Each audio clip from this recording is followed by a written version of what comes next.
Ani neviem, ako začať, no už teraz viem, že príhovor, ktorý momentálne začínam písať v apríli, bude teraz v auguste ťažko čitateľný.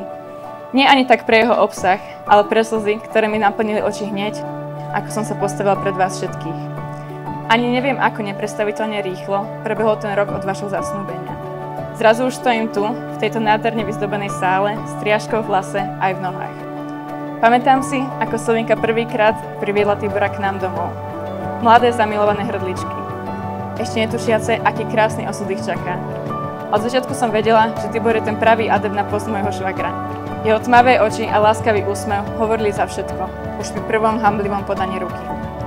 Sledovať vykvitanie lásky týchto dvoch neveľmi blízkych osôb bolo a stále je pre mňa ohromujúcejšie ako ktorýkoľvek romantický film od Disneyho alebo Rosamundy Pilcherovej. Zvykla si hovoriť, nakresli mi celý svet.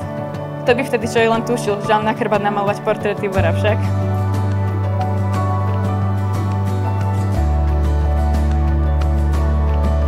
Nie je šialené, ako sme si ako malé vyberali pre spaním DVDčko, ktoré si daný večer pozrieme.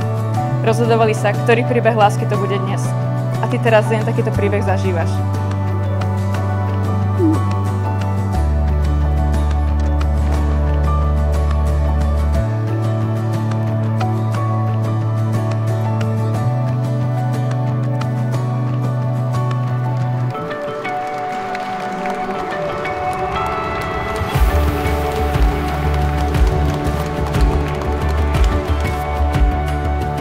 Pred oltárom nášho Pána Ježiša Krista prisahám, že svoj manželský sľub dodržím, tak mi Pán Boh pomáha.